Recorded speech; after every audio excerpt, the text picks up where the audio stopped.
Hello guys, this is Tanari here, and you're watching the 86th episode of World of Warcraft Lore Lessons. Today we will be talking about the Ogre race. Ogres are a race of large and brutish humanoids. They originate from the world of Draenor. They are descendants of the giants of Draenor known as the gul'dan. They are called the demigods by the Ogres, however they can be killed so they are not immortal.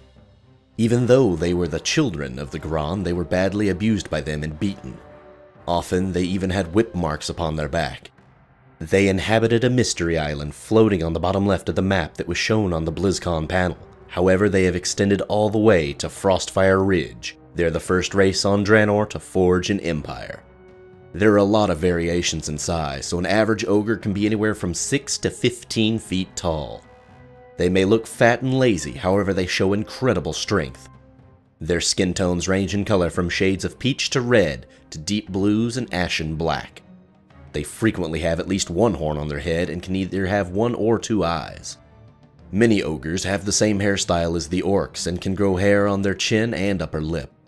They usually have just one head, however sometimes they are born with two heads, but those are said to be extremely rare. However, once gul'dan started experimenting on them, they were much larger in numbers.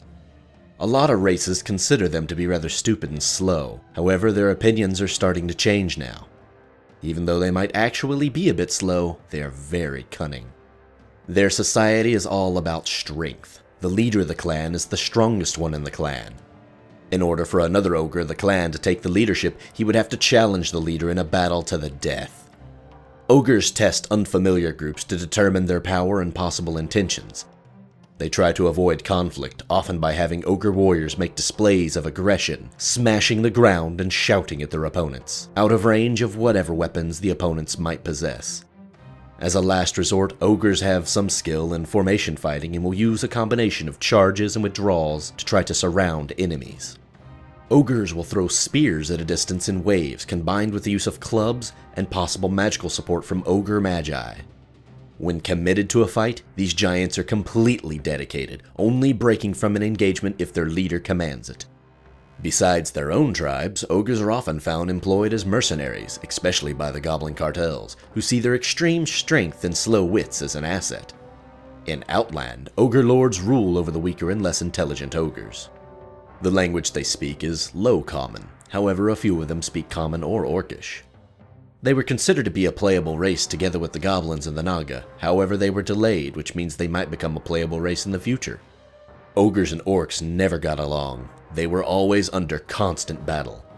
At one point, Garad, the father of Durotan, the same orc that the town in Nagrand, Garadar, got its name from, was killed by a band of ogres.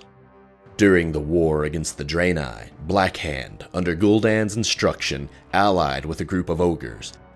Adding their strength to the orcs in exchange for food, weapons, and shelter from their gul'dan masters, the ogres went on to be a powerful weapon in the orcs' war by taking part in many battles, including the assault on Shattrath. The ogres were, for the most part, not used in the Horde's war against Stormwind, but some ogres did pass through the Dark Portal, including a band led by Turok and the daughter of Blackhand, Griselda, who took refuge in the Dead Mines. However, after the First War, the ogres were brought to Azeroth. They took part in many major battles. Even Ogrim Doomhammer's own personal bodyguard was an ogre. However, some ogres were subject to gul'dan's wicked experiments. That's how he managed to make the two-headed ogre magi. Before that, the two-headed ogres were extremely rare. They were a lot smarter and more devastating to the Alliance forces. After the end of the war, many ogres were left all around over Azeroth. Some of them even reached Kalimdor. The Stonemaul clan rejoined the Horde and is the first ogre clan to be a part of the new Horde. Rexxar was responsible for that, and he was the one that overthrew their previous chieftain. However, most of the other tribes remain independent and are hostile to everybody. Other ogre tribes continue to exist on the ruins of Draenor. Most of these are still enslaved to the gul'dan and are in conflict with each other and other races over the diminishing resources of the Shattered World. One tribe, the Ogri'la, have freed themselves from their demigod oppressors and are trying to forge a new, more peaceful existence for their race. Following the cataclysm on Azeroth, Cho'Gall has re-emerged and brought the Ogre legions into the Twilight Hammer. Meanwhile, the Dunmaul band have been recruited into the Horde by Meg's Dread Shredder, and a portion of the Dreadmaul tribe have been subdued and enslaved by the orcs of the Blasted Lands. In the newest expansion yet to come, Warlords of Draenor, ogres will play a major role, especially in the Frostfire Ridge. They will be presented as a major empire in decline. Thanks for watching, and we hope you enjoyed, and we will be coming back with more. Don't forget to like, favorite, and subscribe, and give us feedback on what you think and what you would like to see next.